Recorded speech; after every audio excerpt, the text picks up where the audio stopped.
তারপরে নিহত তরুণী চিকিৎসকের যে ঘটনা, যে ধর্ষণ খুনের ঘটনা আরজি করে, তারপরে পরেই এই দেওয়াল ভাঙার নির্দেশ। কার নির্দেশ? চাঞ্চল্যকর স্বীকারোক্তি চেস্ট মেডিসিন বিভাগের নয়ানিযুক্ত প্রধান অরুণাভ দত্ত চৌধুরীর। সন্দীপ ঘোষ অর্থাৎ প্রাক্তন অধ্যক্ষ, অর্থাৎ যার বিরুদ্ধে ভুরি ভুরি অভিযোগ এবং যাকে হাইকোর্ট বলেছে তুমি ছুটিতে যাও, তুমি আমাদের অনুমতি ছাড়া প্রিন্সিপাল পদে বসতে পারবে না, সেই অধ্যক্ষ, প্রাক্তন অধ্যক্ষ, পদত্যাগী অধ্যক্ষ সন্দীপ ঘোষের নেতৃত্বে নির্দেশে সরাসরি চলে যাব প্রতিনিধি উজ্জ্বলের কাছে। উজ্জ্বল, সন্দীপ ঘোষের নেতৃত্বে, সন্দীপ ঘোষের নির্দেশেই কয়েকজন পড়ুয়াকে সঙ্গে নিয়ে এই কবে এই ভাঙা শুরুর কাজ হয়েছিল?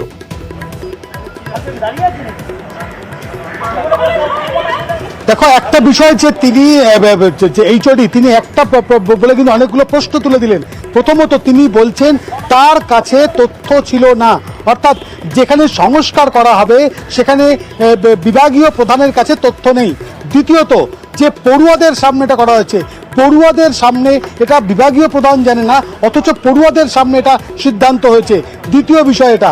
3 নম্বর যে বিষয়, যে এই পুরো বিষয় ঘটনাটা ঘটছে, যে ঘটনাটা ঘটেছে, যে যখনই মনে করা হচ্ছে যে এইখানে কোনো রকমভাবে যে তথ্য, সেই তথ্য প্রমাণ লোপাটের যে অভিযোগ, সেই অভিযোগ সামনে আসছে এবং তারপরে এই ঘটনাটা ঘটেছে। ফলত এই 3টে দিক তিনি খুলে দিলেন একটা স্বীকারোক্তির মাধ্যমে। ফলত এখানে যে বিষয়টা, অর্থাৎ যে তদন্ত চলছে, সেই তদন্তে কিন্তু বারবার করে প্রশ্ন আসছিল যে এই পুরো ঘটনাটা, এই পুরো ঘটনার নেপথ্যে কারা, কেন, কিভাবে, কেন এই হঠাৎ এই সময় কেন সেই সেখানে সংস্কারের কাজ করতে হবে। এই সময় যখন সিবিআই এর হাতে কালকেই তুলে দিল হাইকোর্ট তদন্ত, হাইকোর্টের তত্ত্বাবধানে, তারপরেই উঠে এলো এই চেস্ট মেডিসিন বিভাগের দেওয়াল ভাঙার খবর, আর তাতেই উত্তেজনা ছড়িয়েছিল।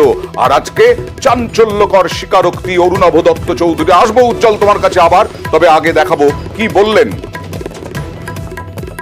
সেই জায়গা ভাঙতে গেলে ইঞ্জিনিয়াররা করে এবং ইঞ্জিনিয়ারদের পারমিশন দেন হচ্ছে এখানকার প্রিন্সিপাল এবং এএসবিপি, তারা পারমিশন দেন। এক্সিকিউটিভ ইঞ্জিনিয়ার, অ্যাসিস্ট্যান্ট ইঞ্জিনিয়ার, এরা যখন সবাই মিলে আমার কাছে এসেছিলেন তখন ওনারা বলেছিলেন প্রিন্সিপালের অর্ডার হচ্ছে যে এখানটা রেনোভেট করতে হবে। কি রেনোভেট করতে হবে? না ইয়েদের ঘরগুলো একটু বড় করতে হবে। এই প্রিন্সিপাল কি সন্দীপ ঘোষ? প্রিন্সিপাল তখন তো সন্দীপ ঘোষই ছিলেন। লোপাট প্রমাণ কোন জায়গায় আছে, কি জায়গায়, আমি তো ফরেন্সিকের লোক না যে আমি বলবো প্রমাণ কিভাবে লোপাট হয়। হতে পারে এটা মেবি। এই মুহূর্তের খবর, সঞ্জয় সিংকে বিআর সিং এ নিয়ে যাওয়া হলো, অর্থাৎ শিয়ালদায় রেল হাসপাতালে নিয়ে যাওয়া হলো স্বাস্থ্য পরীক্ষার জন্য, মেডিকেলের জন্য। আপনাদের নিউজ 18 বাংলায় যারা চোখ রেখেছেন তাদেরকে আরেকবার জানাই, সকালবেলা হস্তান্তর হয়েছে। সঞ্জয় রায়কে পেয়েছে সিবিআই, তারপরে স্বাস্থ্য পরীক্ষার জন্য জোকা ইএসআই হাসপাতালের দিকে যাচ্ছিল, কিন্তু জোকা ইএসআই হাসপাতালে বিক্ষোভ চলছিল, বিক্ষোভ দেখাচ্ছিলেন পড়ুয়ারা আরজি করের প্রতিবাদে। সেখানে বিশৃঙ্খল পরিস্থিতি তৈরি হতে পারে সে কথা ভেবেই গাড়ি ঘুরিয়ে নেওয়া হয় বেহালা ম্যান্টন থেকে এবং তারপরে চলে যাওয়া যায় কমান্ড হাসপাতালে। কমান্ড হাসপাতালেও কিছু আইনগত বিষয়ের জন্য কমান্ড হাসপাতালেও মেডিকেল হয়নি। এবার বিআর সিং এ সঞ্জয় রায়ের স্বাস্থ্য পরীক্ষা। সরাসরি চলে যাব প্রতিনিধি অর্পিতার কাছে। অর্পিতা,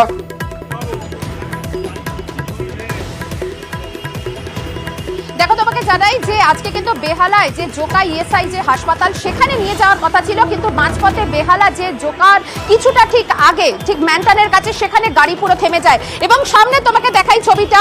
এই মুহূর্তে বিআর সিং যে হাসপাতাল, সেখানে মেডিকেলের জন্য নিয়ে আসা হয়েছে এই সঞ্জয় রায়কে।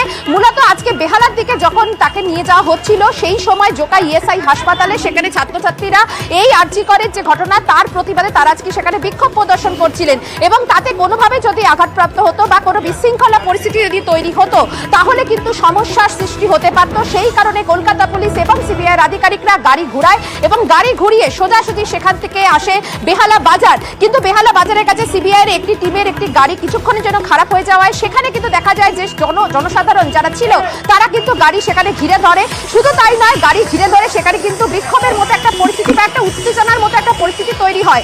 এরপরেই সেখান থেকে গাড়ি দ্রুততার সঙ্গে সিবিআই আধিকারিকরা তারা নিয়ে আসে এবং সঙ্গে কলকাতা পুলিশের টিম সোজাসুজি শিয়ালদায় এখন বিআর সিং যে হাসপাতাল রয়েছে সেই হাসপাতালে, দেখো তোমাকে ছবিটা দেখাই, ভেতরে কাউকে ঢুকতে দেওয়া হচ্ছে না।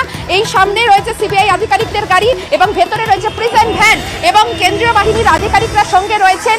বিআর সিং হাসপাতালে সেখানেই তার মেডিকেল পরীক্ষা করানো হবে। অর্থাৎ রাস্তায় মেডিকেল করাতে গিয়ে বারবার বিপত্তির মুখে সঞ্জয় রায়।